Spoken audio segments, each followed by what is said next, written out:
साथियों नमस्कार। ग्लोरियस पाठशाला पे एक बार आप सभी का फिर से स्वागत है।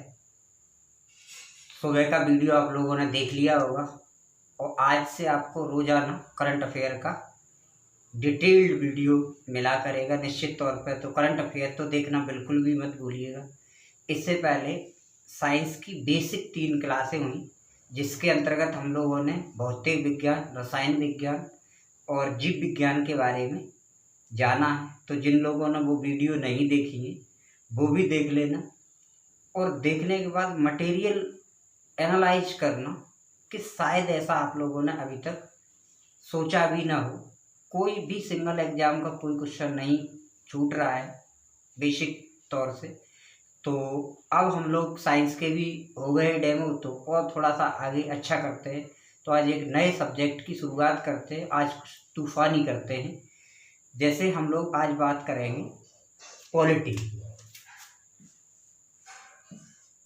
की बात करेंगे। अच्छा, अब हम लोग जब पॉलिटी की बात करें, इसको मैं आपको लक्ष्मीकांत बुक से कोशिश करूंगा पढ़ाने की, या अच्छे से, काफ़ी अच्छी बुक है, यूपीएससी लेवल की है। तो इसमें जैसे हम लोग देखते हैं कि जो संवैधानिक इतिहास है, संवैधानिक जो इतिहास है, इस पर बात करते हैं। अब जब संवैधानिक इतिहास पे बात करते हैं तो सबसे पहले बात आ जाती है एक्ट की सामने। जैसे 1600 का एक्ट, 1773 का एक्ट, 1833 का एक्ट, पिट्स इंडिया एक्ट, 1858 का एक्ट, या 1909 का एक्ट, या 1919 का एक्ट, 1935 का एक्ट, तमाम एक्ट्स के बारे में बात करते हैं। लेकिन बात तो यही आती है कि आखिर ये एक्ट थे क्या, क्यों आते थे, कारण क्या था। तो इन सब को जानने के पीछे लॉजिक छिपा रहता है ईस्ट इंडिया कंपनी का। तो हम लोग आज के लेक्चर में जो जानेंगे वो ये जानेंगे आखिरकार ये ईस्ट इंडिया कंपनी क्या थी। ईस्ट इंडिया कंपनी में केवल इतना ही नहीं पढ़ेंगे कि स्थापना कर दी, आज्ञा दे दी, बहुत कुछ जानेंगे। जैसे ईस्ट इंडिया कंपनी बनी क्यों, बनी तो किसकी अध्यक्षता में बनी, उसमें कितनी कंपनियों का और विलय हुआ, ईस्ट इंडिया कंपनी का स्टार्टिंग में नाम क्या था, लास्ट में नाम ईस्ट इंडिया कंपनी कब हुआ, इन सभी प्रश्नों पर विचार करेंगे। तो आपको पता है, थोड़ा सा आगे बढ़ते हैं कि भारत आने वाली जो विदेशी कंपनियां हैं उनके बारे में थोड़ी सी एक नज़र में बता देता हूं। यदि आपसे प्रश्न पूछा जाता है कि भारत आने वाली विदेशी कंपनियां कितनी थी, तो भारत आने वाली 5 विदेशी कंपनियां थी। पहली थी पुर्तगाली, फिर डच, फिर अंग्रेज, फिर डेन और उसके बाद फ्रांसीसी। कौन कौन?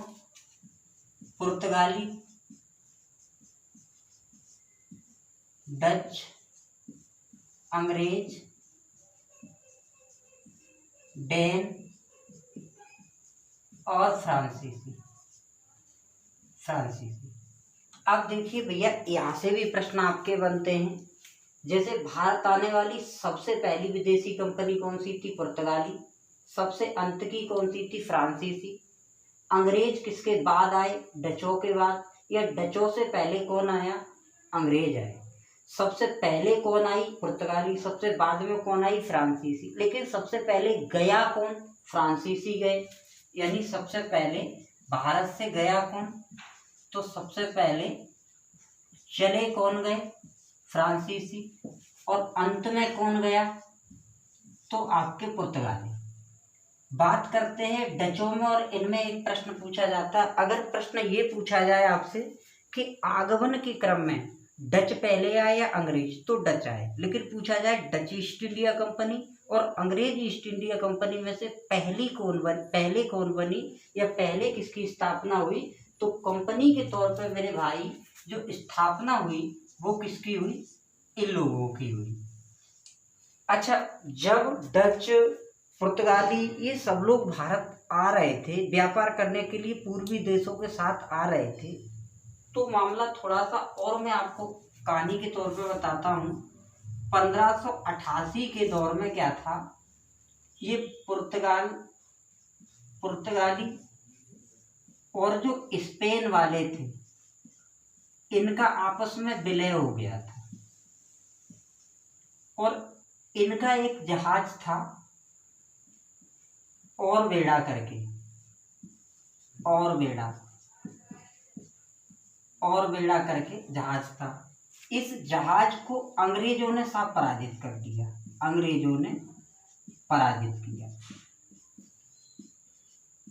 किया 1588।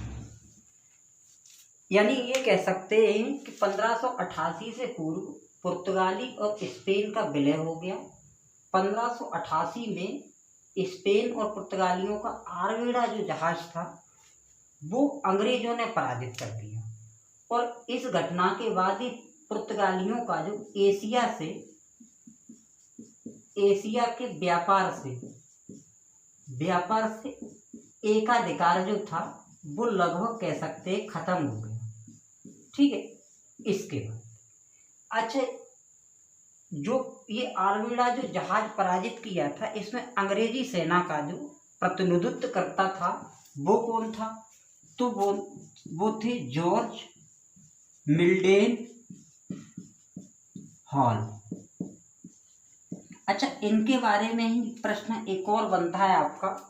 अगर प्रश्न आपसे ये पूछा जाए कि भारत आने वाला पहला ऐसा अंग्रेज कौन था जो स्थलीय मार्ग से आया, तो आपका नाम क्या है, जॉर्ज मिल्डेन हॉल।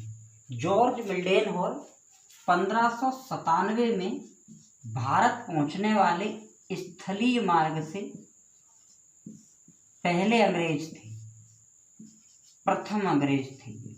ये आपसे प्रश्न पूछा जाता है कि भारत आने वाला पहला अंग्रेज कौन था जो स्थलीय मार्ग से भारत पहुंचा। अगर आपसे जलीय मार्ग से पूछ ले या समुद्री मार्ग से पूछ ले, समुद्री मार्ग से आने वाला पहला अंग्रेज कौन था, तो फिर आप बताएंगे कैप्टन हॉकिंस। कैप्टन हॉकिंस को भी मैं पढ़ाऊंगा, वो जब पढ़ाऊंगा जब कंपनी भारत में आके अपने आप को विस्तार कर रही होगी तब। अभी हम लोग कंपनी का उदय पढ़ रहे हैं तो इसके बारे में पढ़ेंगे। तो आप लोगों ने जाना क्या क्या कि भारत आने वाली पहली कंपनी थी पुर्तगाली, अंतिम कंपनी थी फ्रांसीसी। पुर्तगाली सबसे अंत में गए जो सबसे पहले आए थे, फ्रांसीसी सबसे अंत में आए जो सबसे पहले गए। डच अंग्रेजों से पहले तो आए लेकिन अंग्रेज ईस्ट इंडिया कंपनी पहले बनी है। आरवेड़ा जहाज पुर्तगाली और स्पेनिश का था जो अंग्रेजों ने 1588 में जॉर्ज मिल्डेन हॉल के नेतृत्व में जीता। जॉर्ज मिल्डेन हॉल स्थलीय मार्ग से आने वाला पहला अंग्रेज था।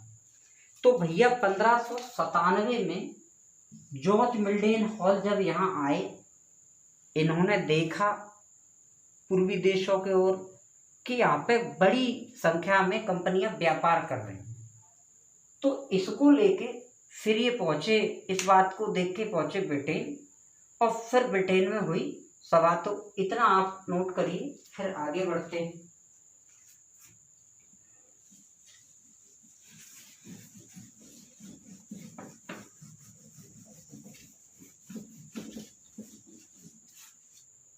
तो अभी आप लोगों ने देखा कि जॉर्ज मिल्डेन हॉल जिन्होंने पुर्तगाली और स्पेनिश के जहाज को पराजित किया था, वो बंदा 1599 में भारत आया स्थलीय मार्ग से, और फिर ये जो वापस गया तब एक और कहानी होती है। 1599 में क्या हुआ, लॉर्ड 1599 में लॉर्ड मेयर की अध्यक्षता। चलो मैं थोड़ी सी कहानी तुम्हें बताता हूँ, फिर बताता हूँ। जब जॉर्ज मिल्डेन हॉल यहाँ से पहुंचे तो वहां पर जाके इन्होंने बताया वहां के व्यापारियों को कि ऐसे पूर्वी देशों के साथ बड़े स्तर पर व्यापार हो रहा है। तो अब जो ब्रिटेन के जो व्यापारी थे उन्होंने पूर्वी देशों के साथ व्यापार करने की योजना बनाना शुरू कर दी। दूसरी वजह ये थी कि सन 1600 में इंग्लैंड में औद्योगिक क्रांति हुई, तो उसकी वजह से क्या थी कि वहाँ का जो उत्पादन था वो बड़े स्तर पर बढ़ गया था, तो उसको सेल करने के लिए भी बाजार चाहिए थे। तो बशर्ते क्या हुआ, 1599 में लॉर्ड मेयर की अध्यक्षता में व्यापारियों ने एक सभा गठित की। अब जब सभा गठित की तो उस सभा में विचार रखा गया पूर्वी देशों के साथ व्यापार करने के लिए एक कंपनी बनाने का, और ये बात मानी गई। तो 30,133 पौंड के साथ 217 व्यापारियों ने एक कंपनी की स्थापना की, जो प्रारंभ में कहलाई the governor and company of merchant of London into East Indies. देखिए क्या कहना चाह रहा हूं। लॉर्ड मेयर की अध्यक्षता में एक सभा हुई। किसकी सभा थी? व्यापारियों की सभा थी। व्यापारियों की सभा थी। अच्छा, इस व्यापारियों की सभा में जो निर्णय लिया गया वो किसका लिया गया? पूर्वी देशों के साथ व्यापार करने का भैया निर्णय लिया गया। अब जब निर्णय लिया गया तो लोग कितने थे? 217 भागीदार थे। पूंजी कितनी थी? 30,133 पौंड पूंजी थी। और कंपनी का नाम क्या रखा गया प्रारंभ में? Governor and company of merchant of London into East Indies. ये कंपनी का प्रारंभ में नाम रखा गया। इस बात को 31 दिसंबर 1600 को महारानी एलिजाबेथ प्रथम ने पत्र देकर 15 वर्षों के लिए आज्ञा दे दी। तो बात आपको क्या समझ में आई कि जब जॉर्ज मिल्डेन हॉल 1597 में यहाँ आए स्थलीय मार्ग से, यहाँ की हालात उन्होंने देखी, व्यापारिक फंडा अच्छा लगा तो गए, और उसके पश्चात वहाँ पर 1599 में लॉर्ड मेयर की अध्यक्षता में सभा हुई, जिसमें पहली बार निर्णय लिया गया कंपनी, मतलब ऐसे कह सकते बाहर व्यापार करने के लिए, और इस उद्देश्य से 217 भागीदारों ने 30,133 पौंड पूंजी के साथ एक कंपनी स्टार्ट की, जिसे कहा गया governor and company of merchant of London into East Indies. इस कंपनी को 31 दिसंबर 1600 को महारानी एलिजाबेथ ने 15 सालों के लिए पूर्वी देशों के साथ व्यापार करने की अनुमति दे दी। अब इस जगह से भैया प्रश्न कैसे कैसे आए वो मैं आपको बताता हूँ। पहला आता है कि ईस्ट इंडिया कंपनी की स्थापना कब हुई? तो यही कंपनी बाद में जाके ईस्ट इंडिया कंपनी बनेगी 1833 के एक्ट के बाद। बताता हूँ आगे पूरा इतिहास। तो पूछे कि ईस्ट इंडिया कंपनी की स्थापना कब हुई, तो 31 दिसंबर 1600। लेकिन केवल इतना पूछे कि अगर ये ऑप्शन ना हो और 1599 हो तो आप वो भी लगाइए, क्योंकि इस दिन आदेश मिला था, तो यही डेट आती है आपकी ज़्यादा। पूछा जाता है कि महारानी एलिजाबेथ ने ईस्ट इंडिया कंपनी को किसकी अध्यक्षता में नियुक्त किया या उसकी स्थापना की? तो लॉर्ड मेयर की अध्यक्षता में। किसकी अध्यक्षता में? लॉर्ड मेयर की अध्यक्षता में। ये भी प्रश्न आया हुआ है। प्रारंभ में कंपनी में कितने भागीदार थे? तो प्रारंभ में कंपनी में 217 भागीदार थे। पूंजी कितनी थी? 30,133 पौंड थी। अब आपको एक बात पता होगी, जैसे हम लोग एकदम से विचार आया चलो कोई विद्यालय खोलते हैं, ठीक सा विद्यालय, 2-4 लोग मिले, नाम सोच लिया, विद्यालय बनाने के लिए कुछ रुपए कलेक्ट कर लिए, फिर उसे अप्रूव्ड करा दिया, सरकार से मान्यता जिसे कह देते वो मिल गई। धीरे धीरे क्या, अब बात ये भी तो होती है उस विद्यालय चलाने के लिए कमेटी भी होनी चाहिए। तो ऐसे ही इस कंपनी को चलाने के लिए स्टार्टिंग में एक समिति बनाई गई, जिसे बाद में बोर्ड ऑफ कंट्रोल या निदेशक मंडल कहा गया।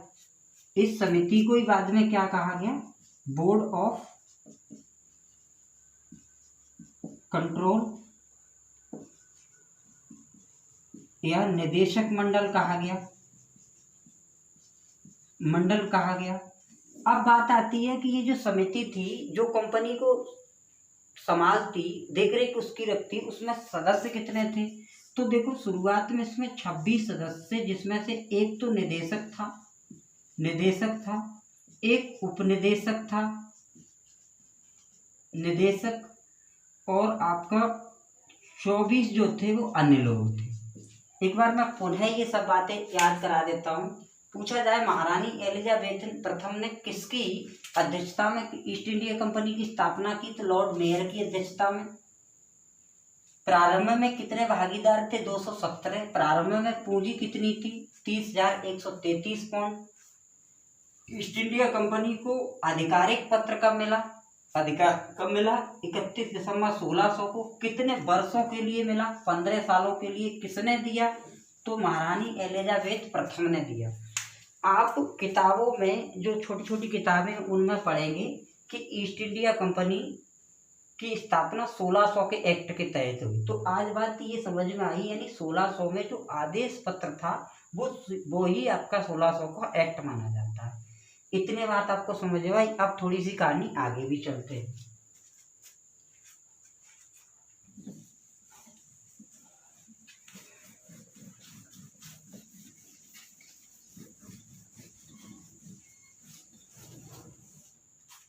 तो अभी तक के वीडियो में हम लोग इतना समझ पाए कि 1588 में आर्वेडा नाम का जो जहाज था पुर्तगाली और स्पेनिश का, उसको हराने वाला जॉर्ज मिल्डेनहॉल 1597 में भारत आया। फिर जब वो वापस गया तो उसने जाके वहाँ बताया। 1599 में लॉर्ड मेयर की अध्यक्षता में कुछ व्यापारी इकट्ठे हुए, पूर्वी देशों के साथ व्यापार करने के लिए कंपनी गठित की, जिसे the governor and company of merchant of London into East Indies कहा। इसे 31 दिसंबर 1600 को महारानी एलिजाबेथ का पत्र दिया गया। इसकी देखरेख के लिए इसकी कमेटी बनाई गई, एक समिति बनाई गई, जो बाद में board of control, board of निदेशक के नाम से जानी गई, जिसमें 26 सदस्य थे, एक निदेशक, एक उपनिदेशक और 24 अन्य लोग थे, जो पूरी कंपनी का मतलब एक मैनेजमेंट की तरह काम करते। अच्छा, बात थोड़ी सी आगे चलते। जो ये कंपनी बनी साहब, वो 1601 से लेके 1612 के मध्य इसे मुनाफा जो होने लगा, जो मुनाफा था वो आपका थोड़ा समझिए, यानी ऐसे कह सकते हैं कि 1600 में जो कंपनी गठित हुई वो 1601 से लेके 1612 तक 20% लाभ प्रति वर्ष कमाने लगी, और 1612 में तो 2 लाख पाउंड पर 1 लाख पाउंड कंपनी को फायदा होने लगा। अब आपको पता है, आपने कोई प्रोजेक्ट सेट किया है, आपको अगर फायदा होने लगे तो पड़ोसी तो वैसे ही जल जाएगा। तो जो लोग कंपनी में सदस्य नहीं थे उन्हें लाभ होता नहीं था, बशर्ते क्या हुआ, न तो उन्हें मतलब मुनाफा दिया जाता और ना ही उन्हें व्यापार में हिस्सेदारी दी जाती। तो इसकी कहानी भी आगे आएगी, मैं बताता हूँ। तो क्या था कि यहाँ पर मुनाफा इनको 20% प्रति वर्ष होने लगा, ठीक है। और 1612 में ये जो मुनाफा था आपका, वो आपका ऐसे कह सकते हैं कि ये 2 लाख पाउंड पर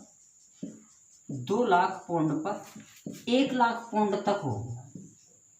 अब जो गैर कंपनी के जो सदस्य थे, इन्हें न तो मुनाफे में हिस्सा मिलता,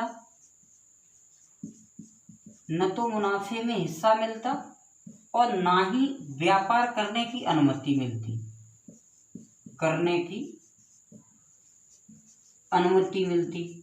अच्छा अब देखिए भाई ट्रेड कैसे बदल रहा है। व्यापारियों ने भैया मिलके बनाई थी, अब उनको फायदा हो रहा है तो न तो वो मुनाफे में हिस्सा दे रहे लोगों को जो सदस्य नहीं है, और ना ही उन्हें पूर्वी देशों के साथ व्यापार करने की अनुमति दे रहे हैं। एक और कहानी आगे बढ़ते हैं। हुआ ये था कि 1603 में महारानी एलिजाबेथ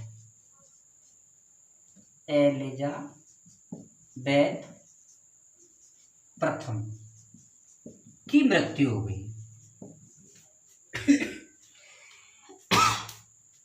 महारानी एलिजाबेथ प्रथम की 1603 में डेथ हो गई।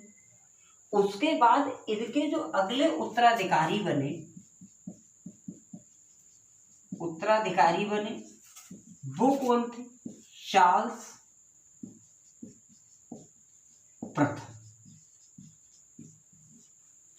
प्रथम। अब इस चार्ल्स प्रथम से 1609 में दूसरा अधिकार पत्र ले लिया। दूसरा अधिकार पत्र यानी कंपनी के जो व्यापारी थे उन्होंने दूसरा अधिकार पत्र भी ले लिया, जिससे क्या हुआ कि अब तो मामला और भी हो गया। महारानी एलिजाबेथ ने 15 सालों के लिए अनुमति दी थी, 15 वर्षों के लिए अनुमति दी थी, जिससे क्या था 15 सालों के लिए जो अनुमति दी अब इनकी हो गई डेथ 1603 में। तो अगले जो उत्तराधिकारी बने वो आपके चार्ल्स द्वितीय बने। इधर क्या था, इनसे जो अधिकार ले लिया, दूसरा अधिकार पत्र ले लिया जिसमें टाइम वगैरह बढ़ गया। साथ ही साथ क्या हुआ मेरे भाई, एक आपका चार्ल्स द्वितीय करके, चार्ल्स द्वितीय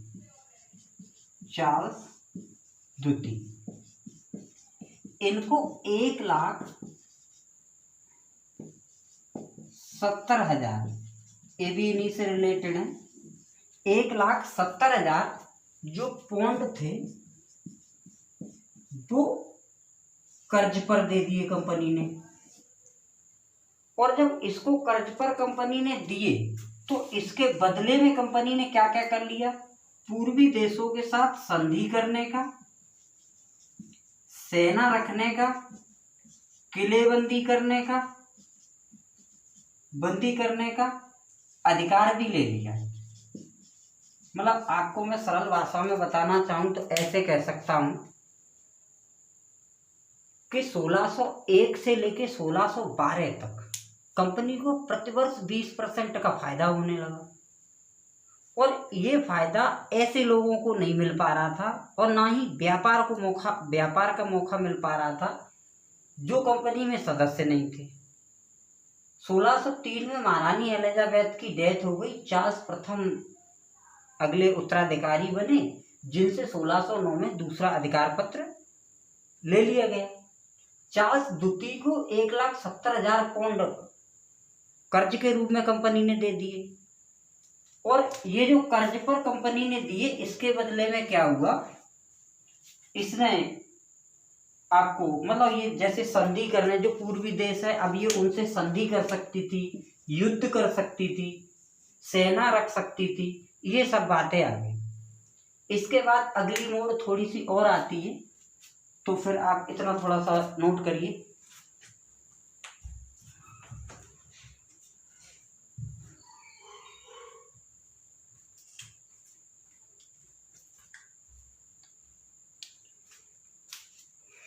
अच्छा इसके बाद क्या होगा तो मैं आपको बता दूं। अब ये जो लोग थे तो कंपनी का यहाँ पर ये कर्जा वर्जा तो सब इन्होंने दे दिया था। अब जब जिसको कर्जा दे दिया है, तुमने देखा हो कि जब हम किसी को कर्जा दे देते हैं तो फिर अपने मनमर्जी से भी लोग पैसा करते हैं। तो हालांकि हर तरीके से कंपनी का व्यापार पर एकाधिकार था, उसके बावजूद भी कुछ जो अंग्रेज थे वो अन्य देशों से क्या करते, कुछ जो अन्य अंग्रेज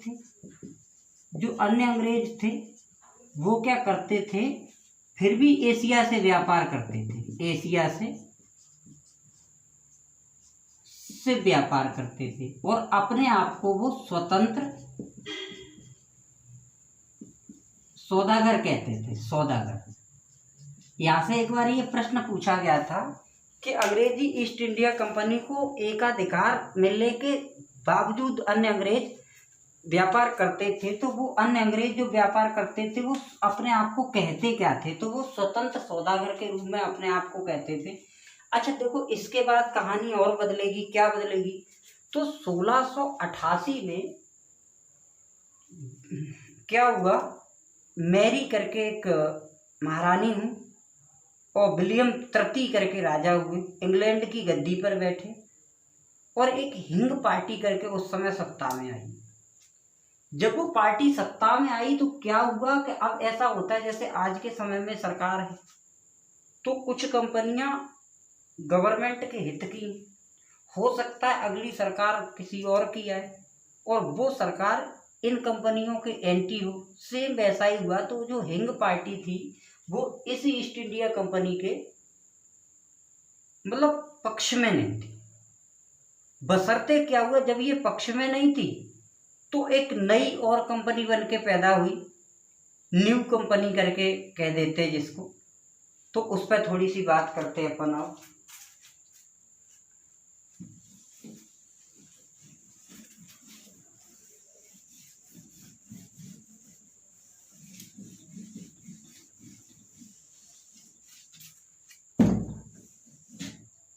देखो साहब, मामला आया 1688 का। विलियम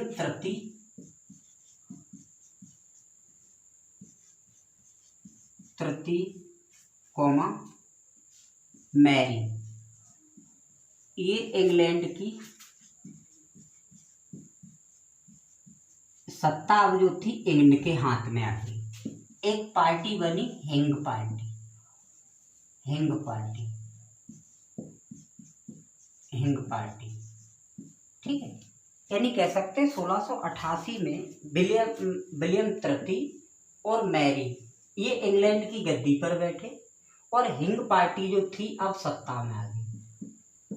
और ये जो पार्टी थी वो कंपनी के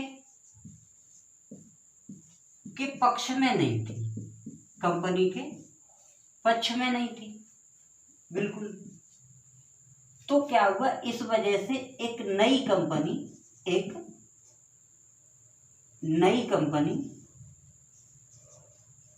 जिसका नाम भी था न्यू कंपनी करके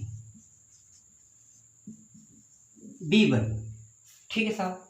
यानी आप अब यहाँ ये समझ रहे हैं कि जो 1600 में कंपनी बनी थी वो कंपनी भी व्यापार कर रही है, लेकिन जैसे ये हिंग पार्टी आई तो वो इसके पक्ष में थी नहीं। तो उस वजह से जो प्रतिद्वंदी थे ईस्ट इंडिया कंपनी के अंग्रेज लोग, उन्होंने एक नई कंपनी बना ली और जिस कंपनी का नाम रखा गया न्यू कंपनी। बशर्ते क्या हुआ, अब तो क्या हुआ, पहली कंपनी प्लस दूसरी जो कंपनी थी दोनों एक साथ व्यापार करने लगे, दोनों एक साथ व्यापार करने लगे।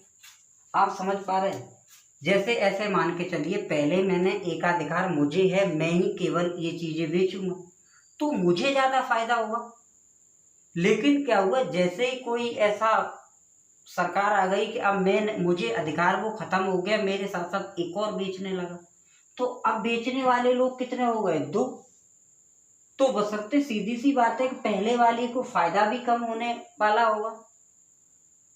अब जब पहले वाले को फायदा कम होने वाला होगा तो ये कहीं ना कहीं जो जिसकी वजह से इसका घाटा हो रहा है उसको क्या करेगा, कुछ न कुछ कंट्रोल करने की कोशिश करेगा। तो पहली वाली जो कंपनी थी इसने, इसका एक जहाज था, इसके जहाज को क्या कर दिया, इसके जहाज को पराजित कर दिया, पकड़ लिया, जिसकी वजह से क्या हुआ कि न्यू कंपनी ने शिकायत कर दी और ये मामला आपका 1694 में हाउस ऑफ कॉमन्स में पहुंच गया, कॉमन्स में पहुंच गया। समझ रहे हैं आप? जैसे मैं ये कहना चाह रहा हूं, पहले केवल मुझे एकाधिकार था व्यापार करने का, जिस समय दूसरी सरकार थी। अब सरकार बदली, मतलब मेरे पक्ष वाली सरकार नहीं रही, तो एक और नई कंपनी बन के तैयार हो गई, जिसकी वजह से क्या हुआ, मेरा घाटा होने लगा। तो जो नई कंपनी जो बन के तैयार हुई, इसका मैंने जहाज पकड़ा, और जब इसका जहाज पकड़ा तो इसने शिकायत कर दी, और ये मामला पहुंच गया कहां पर, हाउस ऑफ कॉमन्स में। और हाउस ऑफ कॉमन्स में एक बात कही गई कि जब तक कोई संसदीय कानून नहीं बन जाता, कानून नहीं बन जाता, सभी लोग व्यापार करेंगे, सभी लोग व्यापार करेंगे।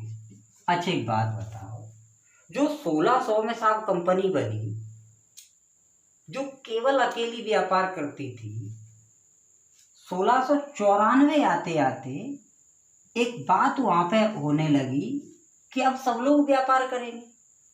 बशर्ते क्या हुआ, यहाँ पर दो और नई कंपनी बन के तैयार हो गई। एक का नाम था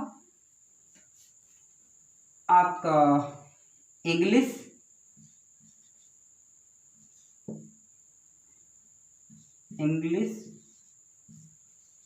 ट्रेडिंग कंपनी इनटू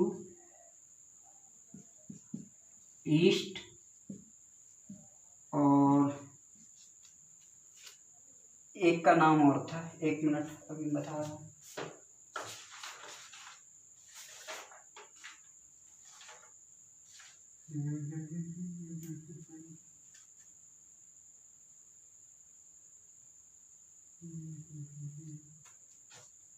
एक का नाम था जनरल सोसाइटी, जनरल सोसाइटी। ठीक सर, ये थोड़ा सा पॉइंट मिस हो रहा था। चलो, तो आपने पहले देखा, पहले केवल ईस्ट इंडिया कंपनी थी, अब एक तो न्यू कंपनी हो गई, एक English trading company into East Indies हो गई, एक जनरल सोसाइटी करके कंपनी हो गई।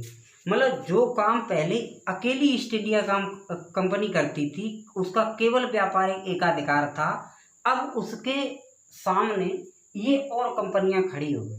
और इसका फायदा लेते हुए क्या हुआ, 1698 में ब्रिटेन की जो सरकार थी, उसने वित्तीय घाटा को सुधारने के लिए, वित्तीय घाटे को सुधारने के लिए जो व्यापारिक एकाधिकार था उसकी नीलामी कर दी। व्यापारिक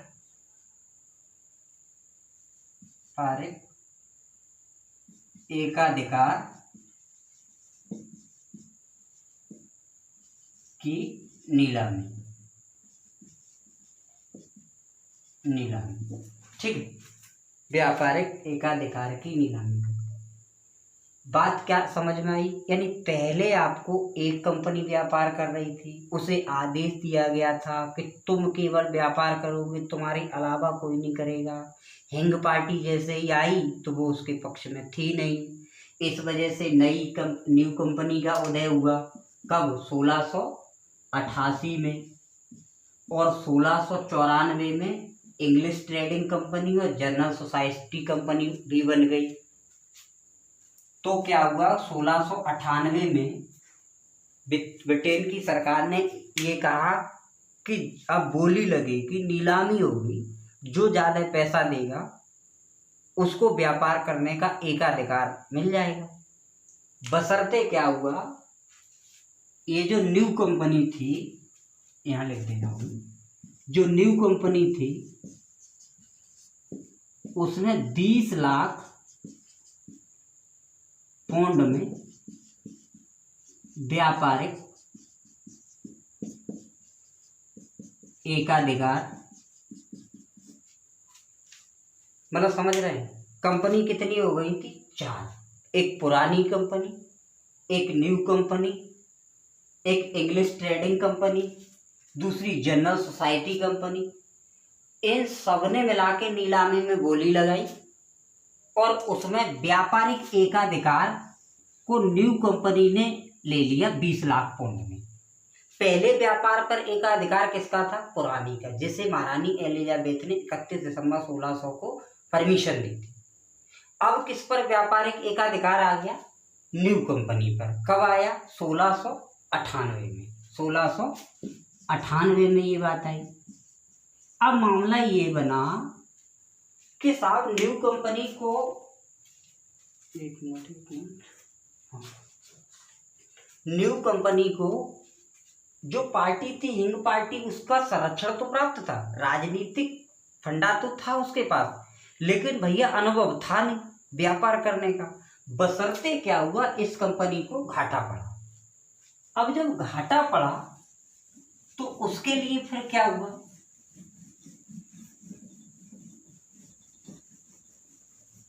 तो इसके लिए हम लोग देखते हैं आगे और एक बार। तो देखो साहब, एक इंग्लिश मैन हुए, अंग्रेज थे, जॉन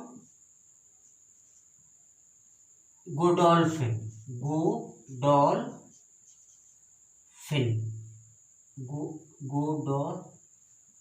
करते हैं।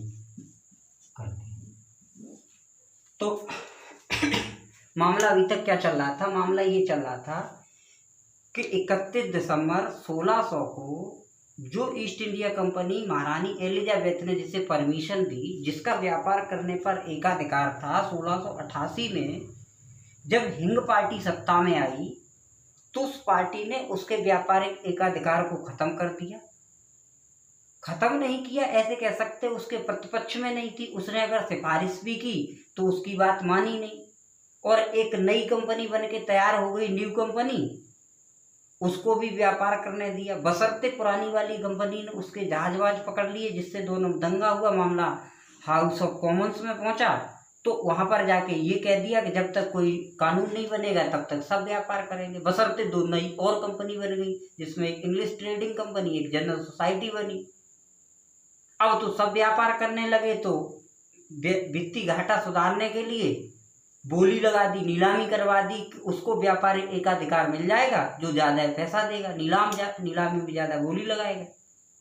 तो न्यू कंपनी ने नीलामी में 20 लाख पाउंड में एकाधिकार को ले लिया। व्यापारिक एकाधिकार में नीलामी में उसने ले तो लिया, लेकिन उसके पास अनुभव नहीं था, बशर्ते न्यू कंपनी जो थी वो भी फेल हो गई। तो क्या हुआ कि जॉन गोडोल्फिन फिर इनके सहयोग से न्यू कंपनी और पुरानी कंपनी प्लस ये 1694 में बनी जनरल सोसाइटी और ट्रेडिंग इंग्लिश ट्रेडिंग कंपनी जो थी, ये सबका विलय हो गया। यानी कह सकते हैं कि गोडोल्फिन के सहयोग से 1688 बनी न्यू कंपनी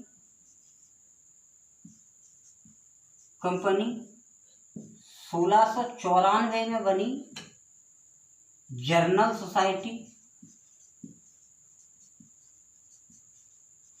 सोसाइटी और एक बनी इंग्लिश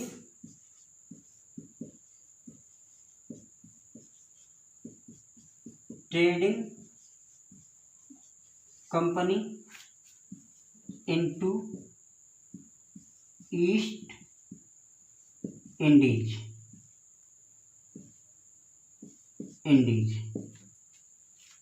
इन सब का विलय हो गया, पुरानी कंपनी में। और ये विलय कब हुआ? विलय हुआ 1708 में। पुरानी कंपनी का नाम मैंने शुरुआत में बताया है आपको, क्या था? Governor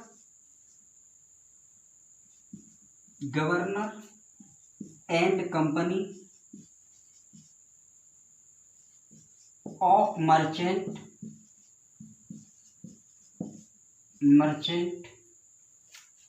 of London into East Indies.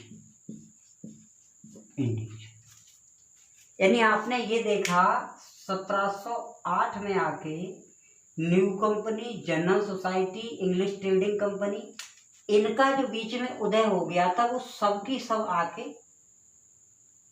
Governor and company of merchant of London into East Indies company जो शुरुआत में बनी थी उसमें आके फिर से मिल गई और अब इनका नाम हो गया United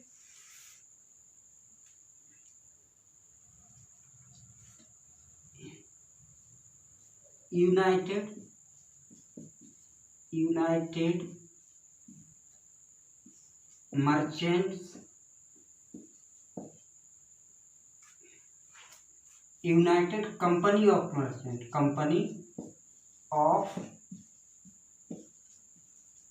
merchant of London into East Indies.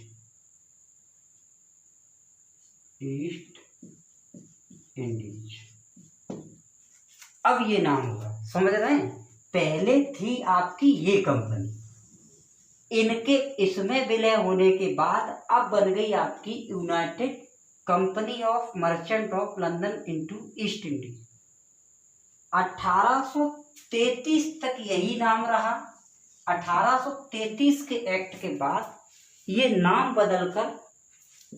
बदलकर आपका कर दिया गया ईस्ट इंडिया कंपनी।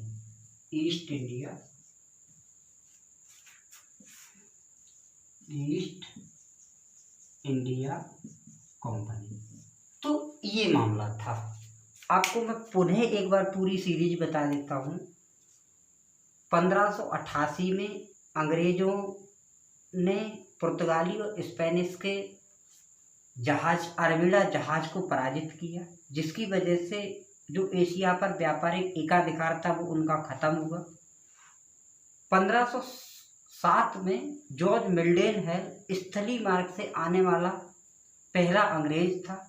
1599 में व्यापारियों के समूह ने पूर्वी देशों के साथ व्यापार करने की योजना बनाई और एक कंपनी की स्थापना की। 217 व्यापारियों ने 30,133 पाउंड पूंजी के साथ, जिसे 31 दिसंबर 1600 में महारानी एलिजाबेथ ने परमिशन दी।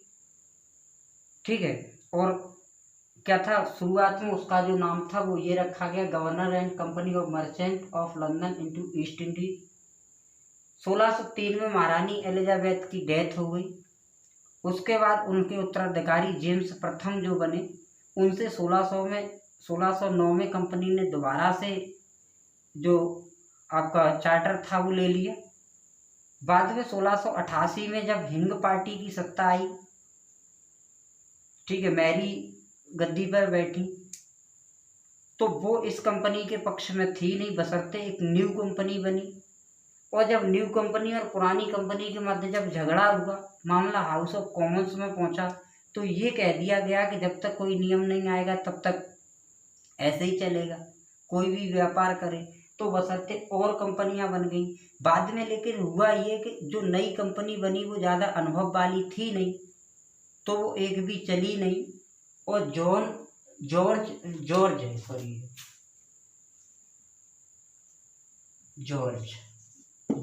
गोडोल्फिन के सहयोग से इन सभी कंपनियों का 1708 में विलय कर दिया और विलय करके एक कंपनी बना दी गई, United company of merchant of London into East Indies.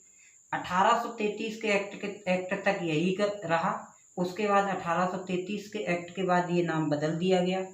तो आज का लेक्चर आपका इतना ही है कि आज आपको इतना पता चला आखिर जिसे आप ईस्ट इंडिया कंपनी करके कह रहे थे वो कैसे कैसे बनी। इतने फैक्ट आपके बन सकते हैं। कल के लेक्चर में हम आपको बताएंगे कि ईस्ट इंडिया कंपनी भारत में कैसे आई और वो सफल कैसे हुई, जिसमें पहली एंट्री आपकी कराएंगे जहांगीर के दरबार में कैप्टन हॉकिंस की, उसके बाद आएंगे टॉमस रो, फिर वो धीरे धीरे पूरे भारत में किस किस तरीके से बसाएंगे, कोठियाँ वगैरह उनकी कैसे बसेंगी, इस सब मुद्दे पर बात करेंगे। मामला एकदम बढ़िया होने वाला है, आप बिल्कुल देखते रहिए, समझने की कोशिश करिए, वीडियो रोज देखिए, शेयर भैया कर दीजिए। कि वो 5-6 दिन हो गए, इतनी बड़ी कोचिंग में ही अकेले में इतने बच्चे थे घिरोर में, तब भी इतने सब्सक्राइबर कम हो पा रहे हैं। शिकोवाद, घिरोर, फिरोजाबाद सब मिला के इतने बच्चे हैं, ऑफलाइन वाले भी बच्चे सब देख रहे हैं, तब भी बात चलेगा।